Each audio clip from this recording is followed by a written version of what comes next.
Muy buenas, bienvenidos de nuevo amigos a su programa de entrevistas en su canal preferido, Distrito TV, donde cada sábado por la noche nos encontramos para presentarles a personas que tienen mucho que aportar.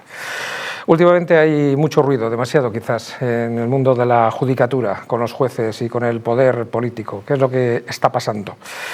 Hoy nos honra con su presencia el excelentísimo señor magistrado de la Audiencia Nacional, don Eloy Velasco, con el que vamos a hablar durante este programa. Es una persona que estuvo con su toga luchando contra la banda terrorista criminal genocida asesina de izquierdas ETA. Igualmente luchó también contra el narcotráfico, contra el crimen organizado, y es una persona anónima, por decirlo de alguna manera, un héroe anónimo, con el cual queremos honrarle con esta entrevista de hoy. Además es un hombre experto en todo el tipo de delitos de ciberseguridad. De hecho va a sacar un libro recientemente, que tenemos aquí en la carátula, Fraude digital y contra medios de pago, que está muy de moda, y sobre eso y otras muchas cosas vamos a hablar durante este programa. Ya saben, entrevistas sin filtro, preguntas no pactadas, respuestas libres. Comenzamos.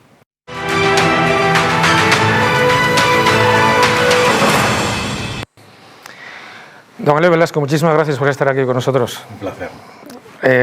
Sabes que es la segunda vez que te entrevisto, me hace muchísima ilusión entrevistarte y darte las gracias, porque en este momento creo que es el momento más apropiado para hablar con un juez como tú, además uno de los referentes de la judicatura de este país en los últimos años, aparte de por tu dilatada trayectoria y por tus conocimientos que has demostrado en tus múltiples libros escritos y por tus conferencias, sino porque has estado dando el callo en primera línea contra los malos. Así que lo primero, darte las gracias por esa dedicación.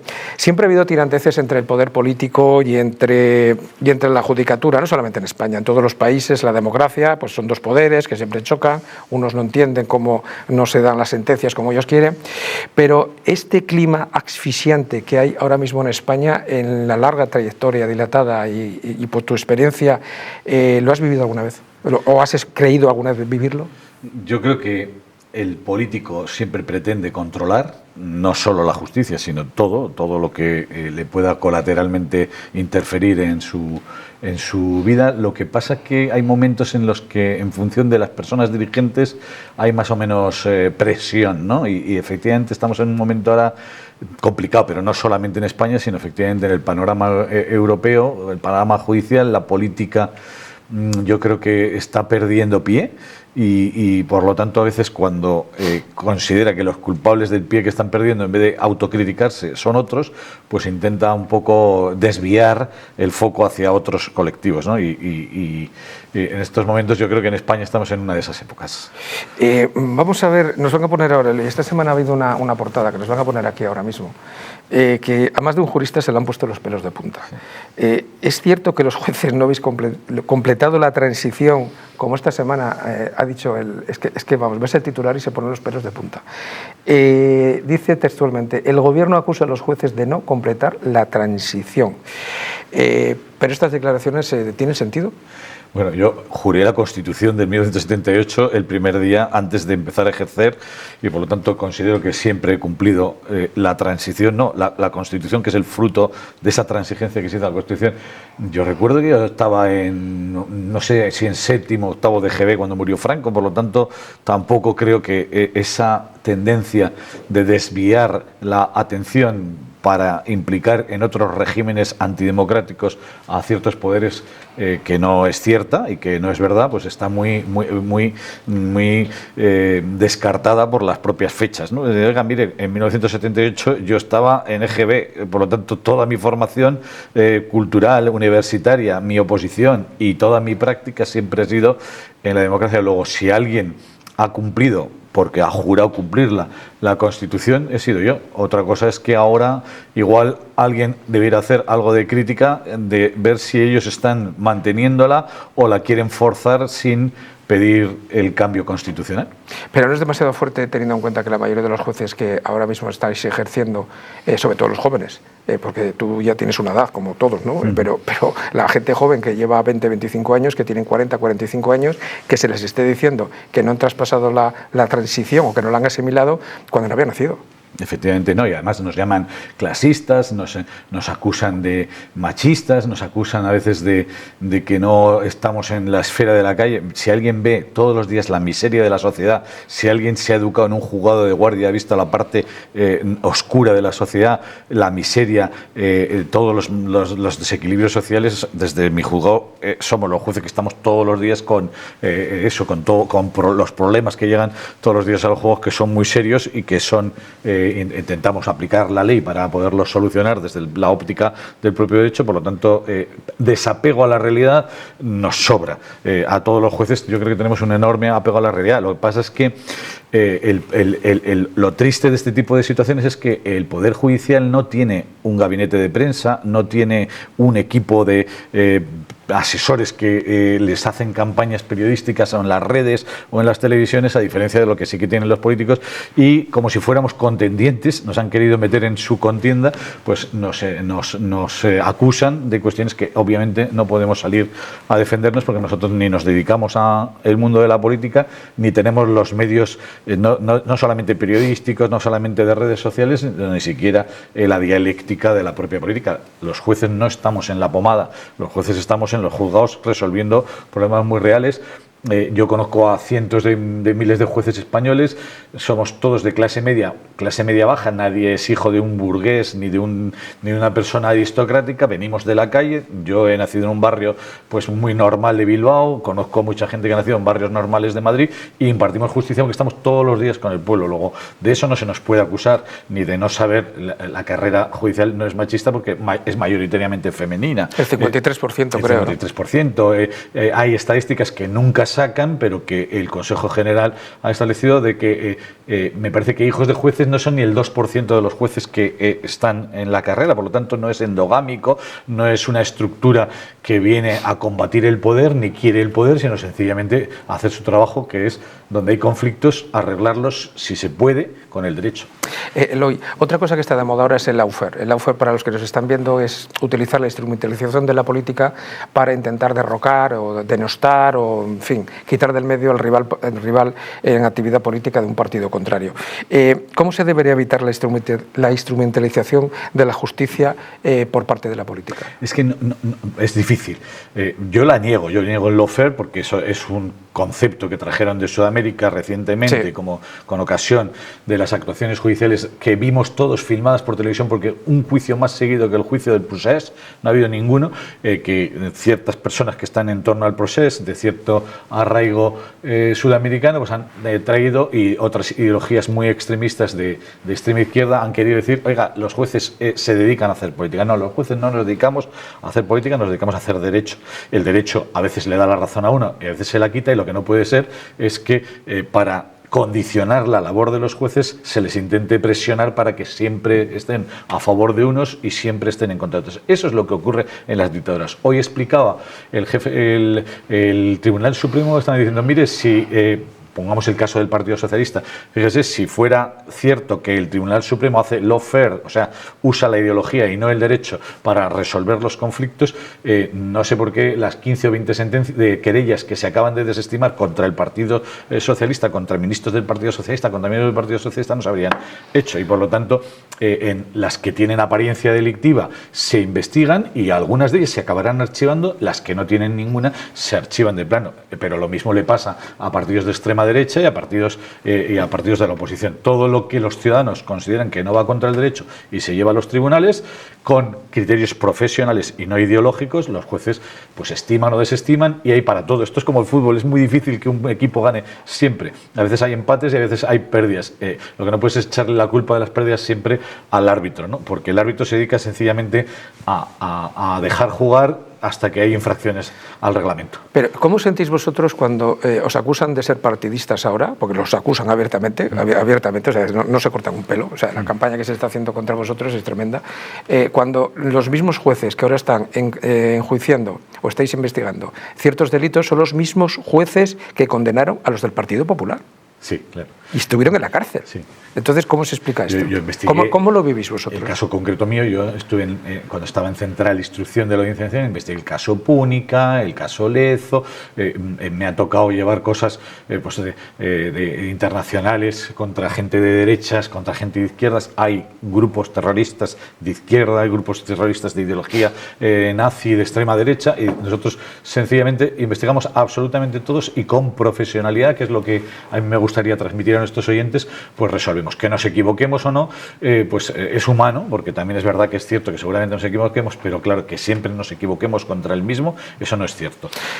Lo demuestran las estadísticas, los casos que hemos llevado. España, a diferencia de lo que ocurre en otros países de Europa, se ha sentado en el banquillo a gente muy importante, muy del poder, no solamente político, sino también económico y social, y bueno, en algunos casos se ha condenado, en otros casos no, porque ahí están las pruebas, las garantías y el trabajo profesional. Y ese mantra de que todos son grupos de ultraderecha, que hacen, no son los mismos que presentaron las mismas denuncias, por ejemplo, contra Rato, contra el caso Púnica y contra la Casa Real, y la sentaron, y algunos miembros ya no, que los han expulsado, pero entonces sí, de la Casa Real han sido condenados. Sí, entonces, claro. ¿a qué viene todo esto? Pero es que ellos lo venden y lo visten todo de ideología, porque es donde se sienten fuertes, es decir, como yo soy de un grupo, lo que no sea de mi secta, de mi idea, de mi ideología, es malo. Sin embargo, nosotros vivimos de la neutralidad. La ideología la da el partido, el Parlamento, a través de las leyes, y nosotros lo que tenemos que hacer es interpretar esas normas. No podemos ni corregirlas, ni derogarlas, ni suprimirlas, sino sencillamente aplicarlas. Luego, si estamos aplicando algo que no les gusta, igual tienen que preguntarse si lo que no les gusta es porque lo están haciendo ellos. Me refiero que si hay una cosa que se llama Código Penal y se está aplicando con ciertas personas, es porque seguramente se está vulnerando el Código Penal. Más profesionales, más formados, yo llevo 37 años de juez, que he leído el Código Penal por arriba, por derecha, por izquierda, he visto los cambios, he interpretado, leo jurisprudencia española, extranjera, y si me estoy equivocando al aplicar la ley, no es por ideología, es porque soy un mal profesional, seguramente.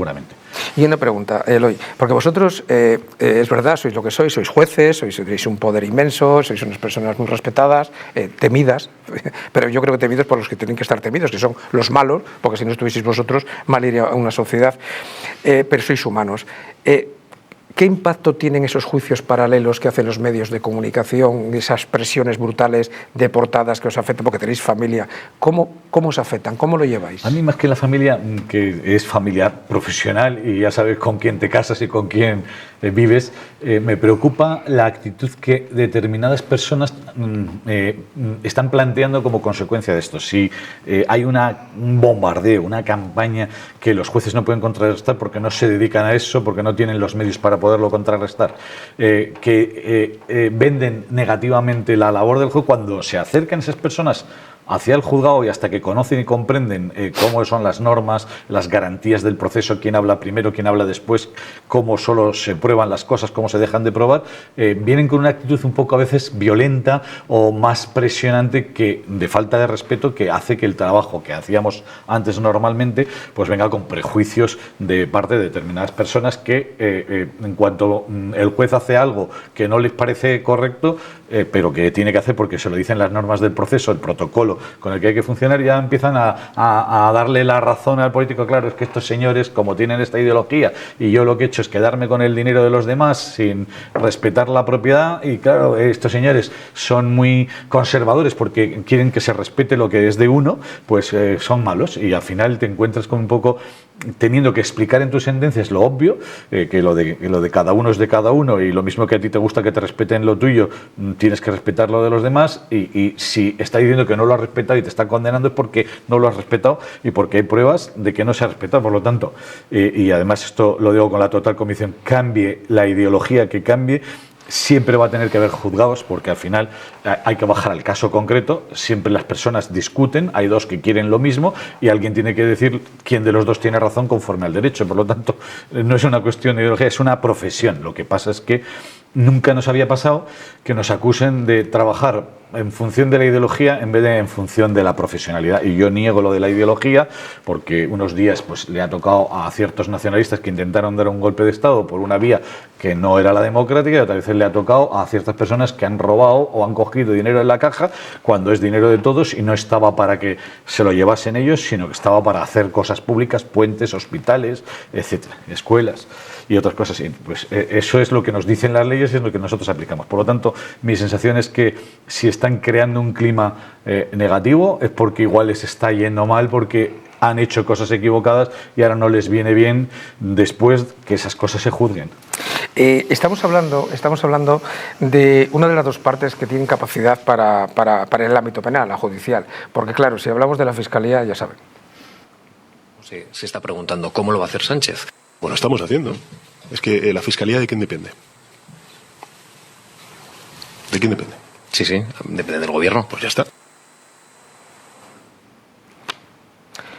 Pues ya lo saben, de quién depende.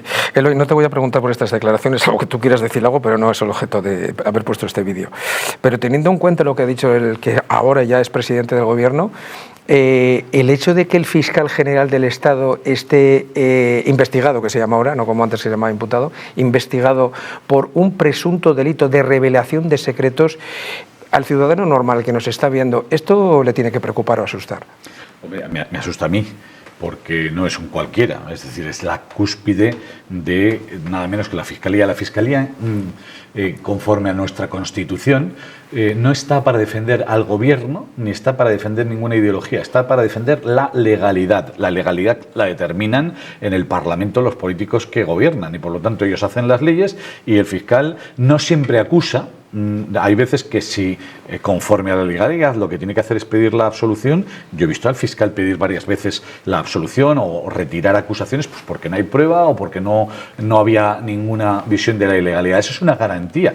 La Fiscalía trabaja para el ciudadano porque muchas veces el ciudadano no puede permitirse el gasto en un abogado que haga la acusación y el fiscal le representa y pide los intereses de las víctimas. El trabajo que hacen los fiscales de a pie, que han trabajado 37 años conmigo todos los días en cientos de juicios en todas las ciudades de España, es un trabajo profesional y encomiable. Y arduo. Y por lo tanto, el problema de este asunto, que hay gente que lo minimiza, oiga, es un delito de descubrimiento y revelación de secretos, eso solo tiene hasta 4 años de prisión. Bueno, hay muchos delitos que tienen hasta 4 años de prisión. Normalmente los delitos que más se aplican son los más leves, no son los asesinatos ni el crimen organizado. No es un delito de asesinato ni de crimen organizado, pero para que lo puedan entender algunos ciudadanos es difícil.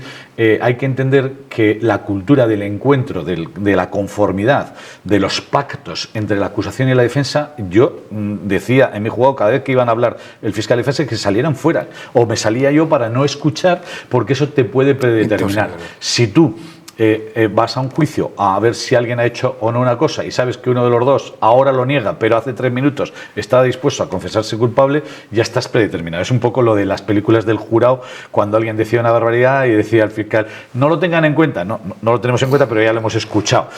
Revelar una información de un pacto, me da igual que sea por un delito gravísimo, por un delito intermedio, etcétera, me da igual que sea del hermano de alguien o de un familiar o de un conocido de otro político, fuera de lo que es el círculo del acuerdo. Es horroroso que lo escuchemos los jueces y que lo sepamos los jueces, y es horroroso que se sepa. Cada vez que 2 abogados están intentando pactar, si uno de los dos desvela cuál fue el acuerdo y los contenidos de ese propio pacto, se les sanciona, porque al final predeterminas el contenido de lo que vaya a hacer un juicio. Entonces, lo raro de este caso, lo anodino de este caso, lo que ocurre por primera vez y lo que a algunos nos ha escandalizado, pues es que el que haya hecho la filtración no sea un abogado de lo que piensa otro abogado, de lo que ha pactado con otro abogado, sino ha sido el que representa la legalidad a la sociedad de lo que estaba intentando pactar con él un ciudadano particular. Luego resulta que además tiene otro valor añadido, ya más político, que es, y seguramente, eso se tendrá que probar o no,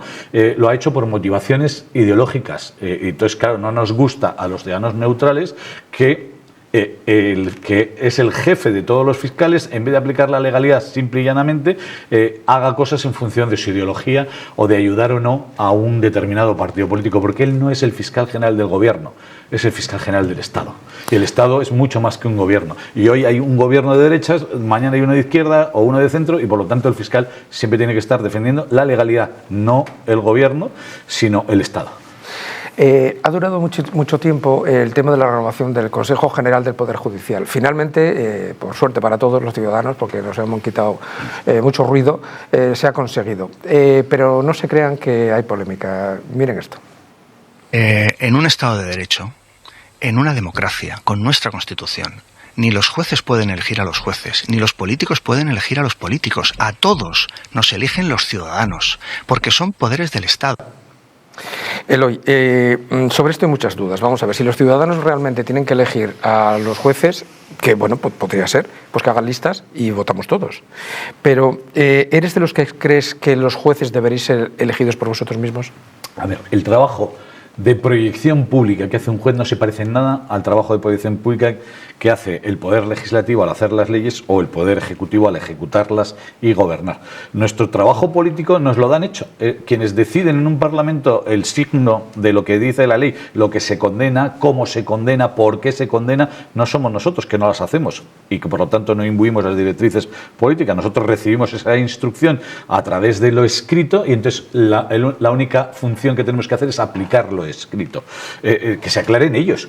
Si ellos hacen leyes que luego ellos mismos las contravienen y resultan siendo condenados, entonces es cuando tendremos que decir, pues hagan ustedes otras, pero nosotros no dejamos de hacer nuestro trabajo profesionalmente por aplicarlo. La legitimidad, por lo tanto, el juez no está tanto en el voto, porque hay muy pocos países que eligen a un profesional. Es como si nos empeñáramos en, ahora vamos a votar también quién es nuestro maestro y quién es nuestro médico y quién es... No, mire usted, nosotros tenemos un componente tan profesional que están banalizando, porque da la sensación de que la justicia se dedica a hacer política. No, nosotros nos dedicamos a interpretar la norma, a aplicar la jurisprudencia, a aplicar una ciencia que es el derecho, que lleva muchos años, que tiene sus reglas y que no es tan fácil, y por lo tanto es más científica de lo que parece, y por lo tanto decir, bueno, pues ustedes no tienen la legitimación que tengo yo, bueno, es que es distinta. Su trabajo es pactar mayorías y sacar normas que digan lo que quiere la mayor parte del pueblo, y nuestro trabajo es, una vez las tienen, interpretarlas para resolver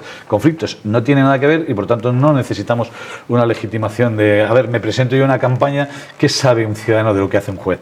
Y segundo, el Consejo General del Poder Judicial es un órgano de gobierno de los jueces, pero que en el 90% de las cuestiones que hace son cuestiones que no le interesan al pueblo. A ningún pueblo le interesa si yo cojo las vacaciones en agosto o las cojo en julio. A ningún pueblo le interesa que si me he equivocado un día y he dicho una palabra que no tenía que decir, me vayan a poner una multa o me la dejen de poner. Aspectos de formación, de cursos, de cargos internos nuestros. ¿Qué más le da a una persona que yo sea el presidente de la sección cuarta o sea un vocal de la sección tercera, o que no sea nada y sea un juez de a pie que me ponga en un lateral del presidente? Esos temas no tienen la incidencia que sí que tiene pues un ministro que gobierna un ramo, una materia, o un legislador que decide si esto es un delito o esto no lo es, ¿no? O sea, que los partidos políticos no los deciden los órganos de jueces, ¿eso estás de acuerdo? Sí. Bueno, pues mira, vamos a ver, porque hay otra persona que está de acuerdo contigo, mira. Algunas comodidades del bipartidismo nos han hecho peores. Por ejemplo, yo no estoy de acuerdo en que seamos los partidos políticos los que decidamos el órgano del gobierno de los jueces. Que eso pasa, que ha pasado siempre. Entonces, es decir, yo estoy dispuesto a renunciar. No está dispuesto. Lo han escuchado ustedes. Esto no es inteligencia artificial, ni está adulterado, ni está manipulado el vídeo. En fin, luego se preocupan muchos políticos de todos los campos, de todos los espectros, del derecho y de izquierda, porque cada día la sociedad les cree menos y cada vez están más alejados del ciudadano. Vamos a ver, hay otros ejemplos, Eloy. Por ejemplo, en Estados Unidos, el nombramiento de los miembros del Tribunal Supremo es vitalicio y de por vida. o sea, vitalicio por vida, entiéndeme, pero que es algo que, salvo que por fallecimiento, por renuncia, nadie les puede mover. ¿Tú crees que ese sistema tendría encaje, no ya vamos a entrar en el ordenamiento jurídico español, que evidentemente no lo tiene, sino a nivel social, que se podría encajar socialmente la mentalidad que tenemos mediterránea nuestra? Bueno, yo creo que hemos tenido algún ejemplo de algún nombramiento que es por la duración de la persona hasta su jubilación, en vez de por plazo. Cualquier duración temporal de un cargo importante, me parece que pues está bien la renovación y que sea temporal, etcétera, etcétera. Lo que no me parece que tenemos un componente también los jueces como muy profesional, y quizás que la política se reparta entre unos partidos de derecha y otros de izquierda, como si fuéramos cromos. Yo nombro a la mitad y yo dejo de nombrar, dice muy poco del concepto que la política tiene respecto de la labor profesional que hacemos los jueces. De hecho, decía el otro día un compañero mío, un juez, decía, la ley orgánica del Poder Judicial, que desde 1980 a 2024 se ha reformado 20 y pico veces, de las 20 y pico, 15, el único problema era quién elige a los cargos judiciales. Lo único que les importa es controlar y decidir quiénes son las cúpulas judiciales. Y quizás al ciudadano de a pie le importa si el juez que le va a juzgar un accidente de tráfico donde ha muerto su padre ha nacido en Vallecas o ha nacido en Murcia, le importa poco si es de derechas o de izquierdas. Lo que quiere es que, conforme a la aplicación de derecho, decida si la culpa era del conductor y le van a indemnizar ya que no pueden devolver la vida o no.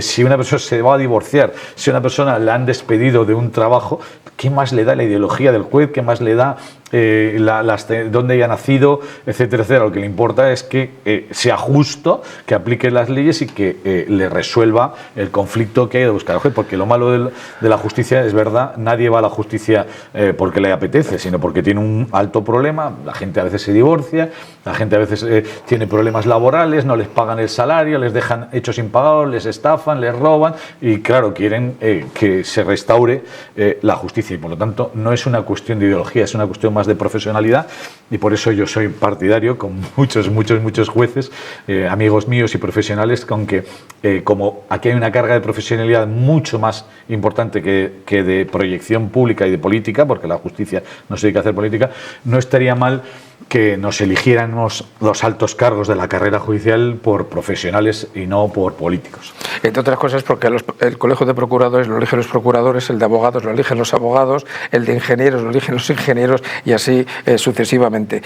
Pero lo que sí que es cierto, Eloy, es que, vamos a ver, todo este ruido que se ha causado, ¿vosotros no creéis que ahora, teniendo en cuenta que se utilizaba mucho el nombre de dónde venían cada uno, las propuestas que había, los candidatos, que la sociedad, una parte de la sociedad crea de verdad que la ideología influye a la hora de dictar sentencias por parte de los jueces o los miembros de la sala, o vosotros estáis muy alejados de eso y sois conscientes que ese ruido es externo, pero que a vosotros no os afecta para nada? Lo segundo. ¿no? Somos muy conscientes de no solamente de que no es tan permeable la justicia a la ideología como quieren hacernos creer, y que al revés, una persona que lleva años y años y años, esto es como una inteligencia artificial con los algoritmos, los jueces llevamos años entrenándonos en resolver los conflictos con la máxima neutralidad. Luego es verdad que igual uno te cae más simpático, o te gusta más o te gusta menos, como todo en la vida, es decir, la imagen, la entrada, el tratamiento, etcétera, pero al final tienes que tener la frialdad y la profesionalidad suficiente para decir, tu función no es abandonarte a tus instintos, tu función es aplicar el derecho con total limpieza, con total transparencia, con total neutralidad. Y si el que tiene la razón es el atropellado o el que tiene la razón es el atropellante, hay que decirlo, duela, dure, etcétera, porque las dos partes, cuando vienen al juez, las dos creen que tienen la razón, y si el juez es valiente y no se deja llevar por presiones ni por ideologías, sino por el derecho, al final, cuando absuelve a un inocente, se pone tan satisfecho como cuando sanciona a un culpable. Lo malo es lo contrario, y que haya gente que quiere usar la presión y la ideología para hacerle a un juez no ser neutral y no aplicar el derecho. Eso sería lo que a mí me preocuparía, y estoy muy convencido porque los conozco y porque trabajo con ellos y llevo 37 años en juzgados del Mediterráneo, en juzgados del norte de España, en juzgados de Madrid, trabajando terrorismo, trabajando crimen normal, trabajando pequeños robos, etcétera, etcétera, que el 90 y pico % de mis compañeros se puede decir que son e intentan ser muy profesionales y soportan muchas presiones con tal de hacer justicia. Y ahora que estás hablando de presiones, ¿crees que los jueces estéis suficientemente protegidos con estas presiones políticas y mediáticas? Lo peligroso es tirar contra... Digo, del Consejo General del Poder Judicial, en fin, de vuestras propias asociaciones, de las que luego vamos a hablar. Sí. ¿Cómo ves esto? La idea del Consejo General a mí me gustaba, la idea italiana del Consejo Superior de la Magistratura, que surgen esos consejos como, claro, que la política esté determinando la justicia no ayuda a la neutralidad.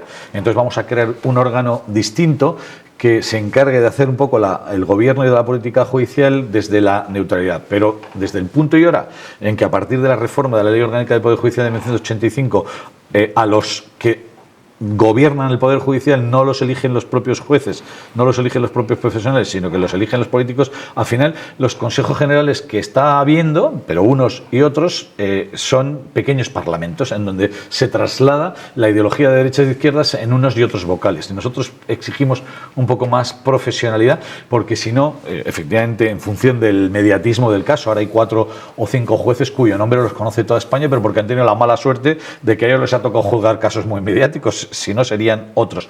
Y hay que ser más inteligente y más crítico y decir, qué casualidad que son uno de Badajoz, otro de Madrid, otro del Tribunal Supremo, otro de esta ciudad, otro de la Audiencia Nacional, y resulta que todos de una u otra ideología están encontrando situaciones que hay que investigar, que luego igual algunas se acabarán archivando o absolviendo y otras condenando, porque si hay pruebas de que se está infringiendo el Código Penal, pues tendrán que aplicar. Luego los jueces queremos profesionalidad y queremos derecho, no queremos ideología ni presión, porque no estamos en la pomada, no estamos en la guerra ideológica, no tenemos gabinetes de prensa, no tenemos medios de comunicación, no nos dirigimos al común de la ciudadanía, salvo en mi caso yo ahora por explicar un poco la versión de un juez de a pie, pero no me dedico ni voy a seguir explicando estas cuestiones, porque me parece que lo único que quiero es que sepan o oigan una voz normal de que no estamos en la misma tesitura, ni tenemos los mismos medios ni la misma proporcionalidad.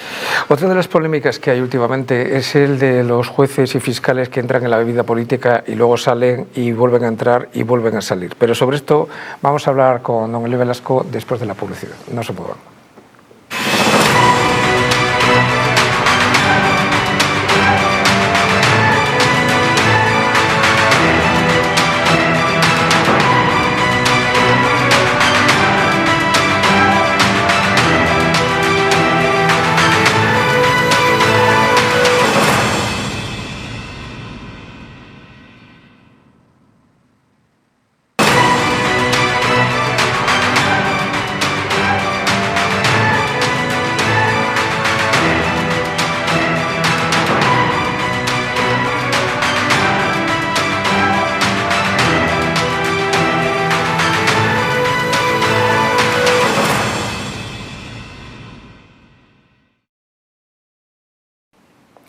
Continuamos, amigos, con el juez Eloy Velasco en este subprograma de entrevistas en el distrito. Estábamos hablando de las puertas giratorias, de estas personas que trabajan en algunos sectores, como puede ser la judicatura y la fiscalía, que es de lo que estamos hablando fundamentalmente hoy, que entran en la política, luego vuelven a salir de la política y algunos vuelven a entrar y vuelven a salir. Eloy, en España ha habido un caso muy famoso últimamente, que es el de una ministra, Dolores Delgado, que pasó de ser ministra de Justicia y prácticamente sin solución de continuidad pasó a ser fiscal general del Estado. Esto dio pie a muchísima polémica, incluso hubo recursos y, en fin, incluso la propia judicatura os metisteis por medio. ¿Qué opinas de esta dinámica? A ver, el caso ese concreto me parece muy extremo porque, como hemos explicado antes, el trabajo es distinto. El Poder Ejecutivo se dedica a dirigir políticamente un sector, una política muy sectorial, mientras que el fiscal general del Estado lo que tiene que hacer es dirigir o aplicar o luchar por las garantías de la propia legalidad. Por lo tanto, una persona que hasta ayer tenía una tacha ideológica alta, que a partir de hoy se dedica a otro tipo de profesión que tiene que ser más neutral, lo que pierde es la imagen que transmite al resto de la sociedad sobre su propia neutralidad. La gente tiene derecho a pensar, hombre, si esta persona ha sido ministra hasta ayer y a partir de hoy es la que tiene que defender la legalidad, le falta neutralidad para defender la legalidad con neutralidad. Otra cosa, yo, porque no es que sea yo partidario ni contrario de que cualquier profesión pase a formar parte de la política. Me da igual que sea político un cajero de Mercadona, que una persona que ha sido fiscal, que una persona que es médico, etcétera, etcétera. Lo que quiero es que en función del ramo que le toque gobernar, de la materia a la que se dedique, cuya política se dedique a dirigir, tenga algún cierto tipo de formación, de profesionalidad, de entrenamiento para que, pues hombre, a mí me pones ahora a dirigir la sanidad madrileña y digo, pues mira, como enfermo, pues puedo ser un buen enfermo, pero no tengo ni idea de cómo organizar la medicina, en qué invertir, en qué gastar el dinero, no sé gestionar la medicina. Por favor, no me pongas en medicina porque no tengo ni idea. Que un juez que tiene conocimientos del derecho pueda trabajar una temporadita en política, en la materia de justicia, a mí no me parece, yo no soy muy contrario. Sé que en mi profesión a la mayor parte de los jueces no les gusta, porque dice, si has pasado ya por la política, has evidenciado una ideología y estás contaminado. Estás contaminado, es lo que se llama contaminado. A mí, si zapatero a tus zapatos, si en donde has estado en política una temporadita es en tu propia materia, bueno, pues si has sido, digamos, más gestor que político, mejor, pero bueno, hay algunas personas que pasan a la política para ser más ideólogo, más político, otros para ser más gestor, y se nota mucho en los ministros de justicia que hemos tenido, los que vienen un poco del conocimiento del ramo a los que vienen, digamos, de otras profesiones, y yo respeto que un médico sea ministro de justicia, pero creo que es mejor alguien del sector porque conoce más el fenómeno y sabe cómo gestionarlo mejor. Luego te encuentras excepciones y hay estupendos externos que hacen un trabajo interno en justicia, y hay algunos que dicen, yo, el mejor ministro de justicia que he conocido es uno que no tenía nada que ver con esto porque fue muy buena persona, ¿no? O sea, se hablaba, por ejemplo, por poner un ejemplo, Bono no era militar, pero pasó por el Ministerio de Defensa y mucha gente dijo, pues qué buen ministro de Defensa ha sido esa persona que no tenía formación militar. Hombre, si hubiéramos tenido un conflicto, si hubiéramos tenido otro tipo de problemas, una persona, por muy buen político que sea, que no está tan familiarizada con esa profesión, pues no creo que lo hubiera hecho tan bien como un profesional. Pero esa es mi impresión, y entiendo que haya gente pues, que ni le guste que los jueces pasen por la política, ni, vamos, mucho menos que un juez sea ministro de Economía o de Deportes, porque no es el ramo en el que él tiene profesionalidad. Yo soy más, valoro mucho la profesionalidad y la formación y el mérito y la capacidad, y entonces estoy muy a favor de que el que haga una función en uno u otro lado, lo que tiene que ser es profesional, tiene que saber de lo que habla, de lo que hace, mejor que una persona externa que no tiene formación, que para cuando se quiere enterar y coger un poco práctica de lo que tiene entre manos, pues ya se le ha pasado el plazo y el periodo. Y mientras tanto, pues le ha manipulado a alguien que le ha dicho en qué gastar, en qué dirigir y hacia dónde ir, porque si no conocía el ramo, porque ha tomado decisiones sobre algo que no conoce, pues porque alguien le ha teledirigido. De manera que no me gusta tener de cara a alguien a quien manipulan por detrás otros. Luego están otros ministros que no tienen formación ninguna, no tienen estudios universitarios y han llegado ahí. Sorprendente. Vamos a otro tema, teniendo en cuenta que estamos en un medio de comunicación. El tema de las fake news y el intento de limitar lo que se llama desinformación. Sin embargo, los medios de comunicación dicen que lo que se está tratando de una forma encubierta es de volver con la censura. Sobre esto hay mucha polémica, y no solamente en España, a nivel internacional y en Europa en concreto. ¿La normativa vigente que hay en España es suficientemente válida para combatir las noticias falsas y la desinformación, Eloy? Sí, no es española, es una normativa que nos viene de Bruselas y la aplicamos 27 países. En esos 27 países está la misma norma en Alemania, que en Italia, que en Francia, que en España. Por lo tanto, tenemos una norma muy actual y muy moderna. Pero efectivamente el problema no es la norma, que la hay. El problema es que hay gente que quiere torticeramente utilizar la norma para introducir ciertos grados de censura. Porque cuando el mismo fenómeno les viene en contra, no les gusta, y cuando les viene a favor, lo aplican. Por lo tanto, no hay neutralidad. Esto de la tecnología es muy interesante, porque siempre a mí me interesa mucho, porque he escrito mucho sobre derecho y tecnología. La tecnología tiene que ser neutral. Un instrumento, y la tecnología es un instrumento, la inteligencia artificial es como una azada, es como un cuchillo, se puede utilizar para hacer el bien o para hacer el mal. El problema está en la mano que mece el cuchillo, que en vez de para usar mantequilla y para dar de comer, pues lo usa para matar. Ahí es donde está el problema. La tecnología tiene que ser neutral, no podemos criminalizar la tecnología, entonces no podemos echarle ni la culpa a la tecnología, sino a quien quiere manipular por detrás la tecnología. Y ahí es donde hay auténticas, yo creo que guerras de poder, algunos por hacer censura de lo de otros, pero no de lo propio, otros para ganar cotas de poder en redes sociales, en medios de comunicación, en formas y estructuras muy modernas, cuando ahora se están utilizando los chats de inteligencia generativa y por lo tanto el GPT y la inteligencia artificial generativa lo que ha hecho es vulgarizar el uso de la inteligencia artificial, que parecía que era para expertos ingenieros que sabían mucho de Machine Learning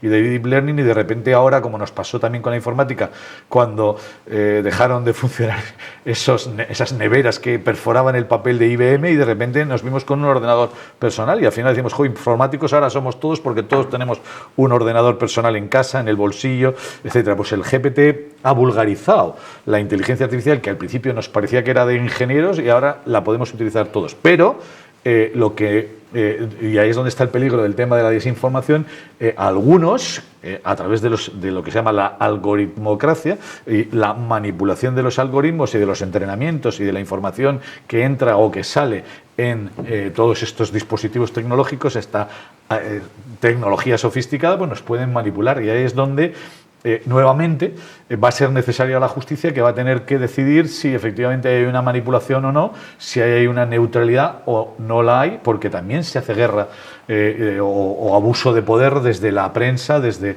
los medios de comunicación, desde las redes sociales. Todos conocimos, pues fíjate, el conflicto que van a tener en Estados Unidos cuando le censuraron y le echaron de una enorme red social a Donald Trump, y ahora resulta que ha ganado las elecciones con mayor porcentaje de legitimidad, mayor nivel de voto, y ahora es él el que puede censurar a quien le censuró, y por lo tanto estas cosas no llevan, es como las guerras, no llevan a nada, una guerra lleva a otra y al final vivimos en conflicto. Sería mucho mejor potenciar a todas estas personas que nos dedicamos a la paz, a que los conflictos se solucionen, a que no haya conflictos, y no seguirles y bailarles el agua a toda esta gente que solo quiere que conflictos, mentiras, manipulaciones, etcétera, etcétera. Y lo que tenemos que hacer la mayoría silente, que somos buenos en la sociedad, es desenmascarar a todos estos manipuladores. La mayoría silenciosa, que se llama, que al fin y al cabo es la que gana las elecciones, o por lo menos eso es lo que dicen los expertos en demoscopia.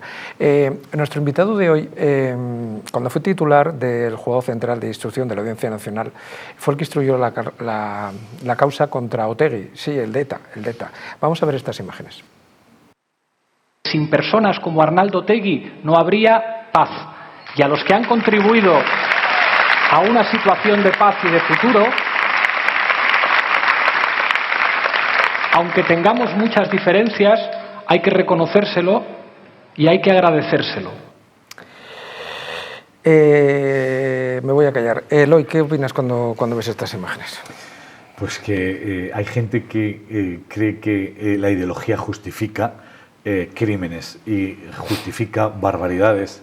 A mí me gustaría que este hombre, en vez de enaltecer a Otegi por no sé qué tarea, porque yo no sé cuál es la tarea encomiable que ha podido tener este señor, me gustaría que este señor hubiera conocido a víctimas que iban un día por la calle y sin haber hecho nada recibieron un tiro en la nuca, y cómo han quedado sus hijos, su mujer, su familia, esta gente que son víctimas del terrorismo, y que porque otros se meten en ideología y sin cambiar nada, porque el terrorismo nunca gana batallas, pues se han encontrado huérfanos, viudos, muertos, enterrados, etcétera, etcétera. No debemos olvidar el pasado más reciente. Yo veo un truco en abrir el pasado muy antiguo para no hablar del pasado reciente. Yo prefiero hablar del pasado reciente y pedir responsabilidades en quien acaba de hacer actos que no han generado paz, no han generado prosperidad, no han generado economía, no han generado clase media, etcétera, etcétera, en vez de enaltecer a otras personas por meras razones ideológicas o porque los necesitan para conseguir los votos necesarios para poder seguir estando en el poder. Estar en el poder a cualquier precio a mí me parece deleznable. Pero no se crean que no es el único. Escuchen esto. Ha quedado para la historia que usted dijo, Arnaldo Otegi es un hombre de paz. Yo le pregunto, ¿Arnaldo Otegi es un hombre de paz? Arnaldo Otegi contribuyó decisivamente al fin de la violencia. No sé si fue un proceso evolutivo, un proceso de estricto visión o cálculo político, o que también apunta en la declaración, apunta alguna consideración de carácter ético, pero contribuyó a ello. Y por tanto, siempre debemos de ser leales con la verdad, uno, y valorar los hechos. Siempre soy partidario en la democracia de la generosidad, de una convivencia de la generosidad. Otegi, conciencia ética y generosidad. Eloy, tú que por desgracia has conocido a muchas, y digo bien por desgracia, víctimas del terrorismo, ¿qué pueden estar, cuando escuchen este tipo de manifestaciones y de declaraciones, qué crees que pueden estar pensando? Pues seguramente como yo, que este señor está muy equivocado. Yo viví ese final de la ETA, ahí sí que yo ya estaba en la Audiencia Nacional como juez instructor. Este señor dijo que ya estaba, nunca habíamos estado mejor con el tema de la ETA, y a los días, recuerdo, ocurrió el atentado de la T4, asunto que instruí yo contra el comando de Navarra que hizo, de la ETA, que hizo esas actuaciones, etcétera, etcétera, y por lo tanto no es verdad lo que está contando. Quien ha acabado con la ETA ha sido la sociedad española, el hartazgo de la sociedad española, el trabajo profesional que hicieron funcionarios del los cuerpos y fuerzas de seguridad del Estado, la Guardia Civil, el Cuerpo Nacional de Policía, la Policía Autonómica. Yo he trabajado con la Ertzaintza y hemos resuelto asuntos de ellos, y los jueces, los fiscales, los abogados y los profesionales, y sobre todo la propia sociedad, que estaba harta de ver todos los días en el telediario una muerte inocente que no resolvió nada, no arregló ningún conflicto, y que sin embargo pues generó un montón de familias rotas, de huérfanos, de viudos, de víctimas inocentes, porque no se puede culpabilizar a un niño, a una Irene Villa, a un guardia civil que estaba en su segundo mes de trabajo en Navarra, en Guipúzcoa, con un conflicto que venía de otra época, que ya se había acabado la dictadura, que había democracia, que no salían ganando, y por lo tanto no estoy absolutamente nada de acuerdo con ser generoso ni olvidar cosas negativas, porque como pasa con el nazismo, como pasa con otros conflictos enormemente sociales, el que olvida al final repite, y yo soy más partidario de que no se repita lo malo, sino de que tengamos muchos años de paz, de prosperidad, de economía, de profesionalidad, de clase media, y de ser felices todos, no de que solo sean felices unos porque han sabido imponer la violencia a otros. Voy a leer una cosa a ver si te suena. Así no puedo hacer bien mi trabajo, he pedido otro destino. ¿Te suena? Eso has sido tú, que en una entrevista que te hicieron en el diario El Mundo en el año 2017, cuando dejaste el juzgado por hartazgo, creo, por exceso de trabajo en la Operación Lezo. Esto hace ya 7 años.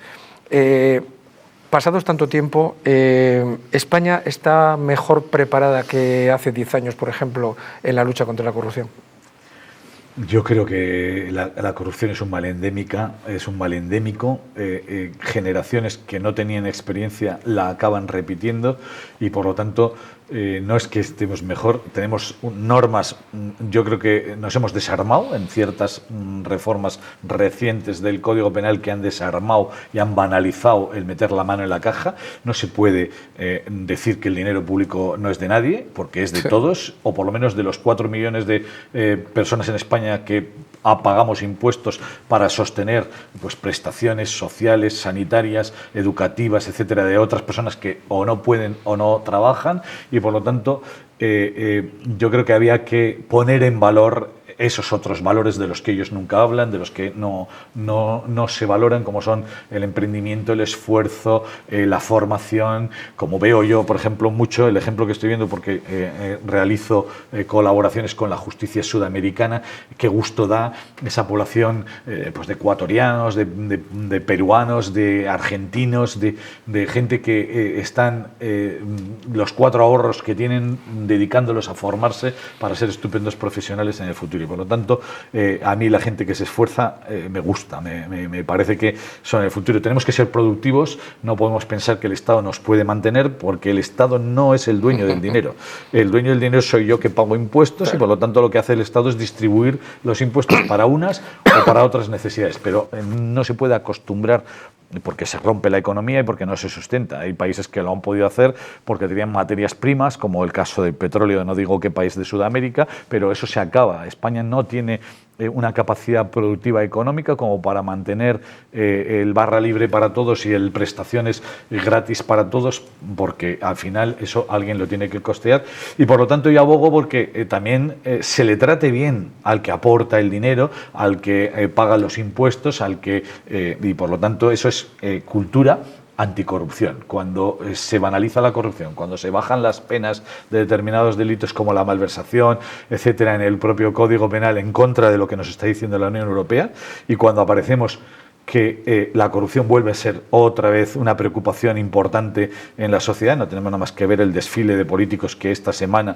están pasando por juzgados y tribunales vinculados a meter la mano en la caja, que no es de derechas ni de izquierdas, sí, es de delincuentes, y si lo son, cuando se les juzgue y se les condene o se les absuelva por ello, y por lo tanto yo creo que echarle la culpa al juez de lo que han podido hacer los que están siendo juzgados es como echarle la culpa al árbitro de que no sepan acercarse al área contraria a los de un equipo de fútbol. ¿Qué te parece la figura de los arrepentidos en los casos de corrupción? Yo tengo gracias a bastante educación, 16 años llevo ya en la Audiencia Nacional, que es la casa especializada en España en juzgar el crimen organizado. En el crimen organizado, el arrepentido es una figura no solamente necesaria, sino sin la cual no se podría entrar en las tripas de cualquier organización criminal, que son muy opacos, hay mucha omertad, mucho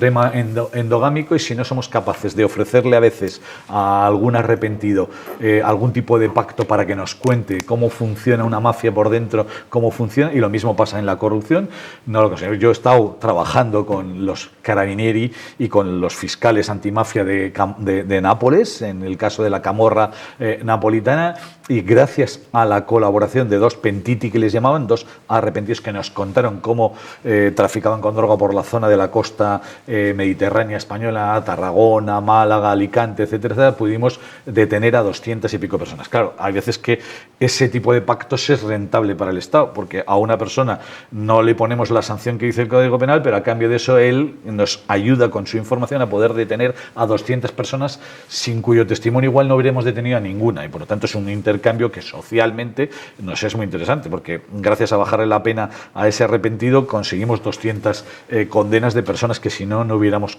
podido saber cómo funcionan, y una vez sabemos cómo funcionan, buscamos las pruebas para sentarles en el banquillo y juzgarles y condenarles o no en función de las pruebas.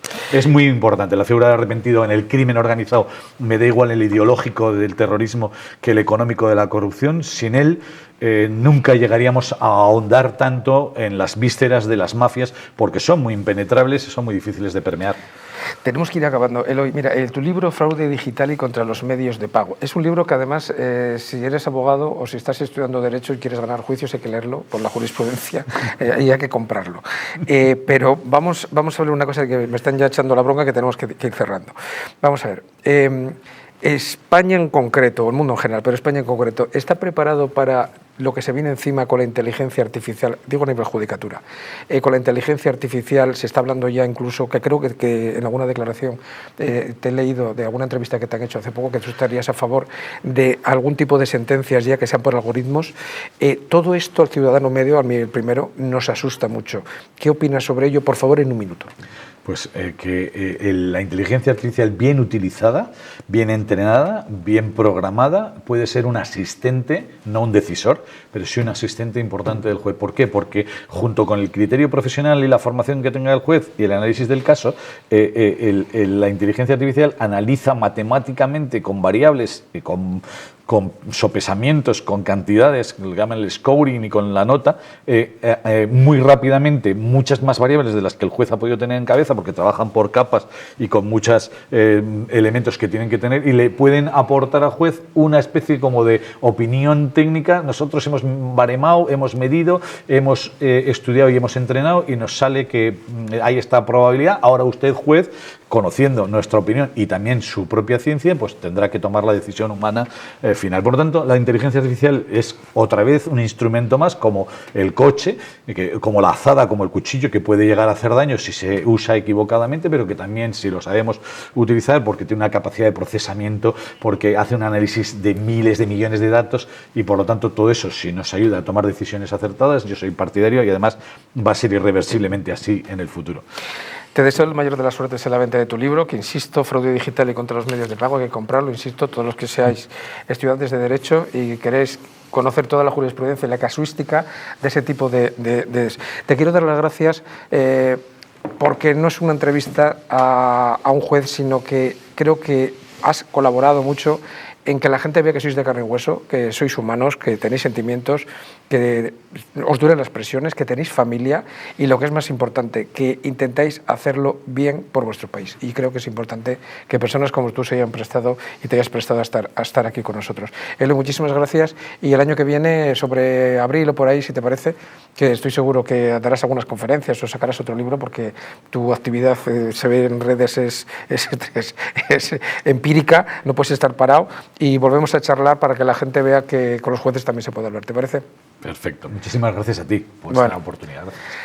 Pues me ha encantado la entrevista de hoy. No insisto por haber entrevistado a un juez, sino a una persona, que últimamente, con lo que están diciendo sobre ellos, auténticas barbaridades, creo que era de justicia darles voz y ver que son personas como ustedes y como yo.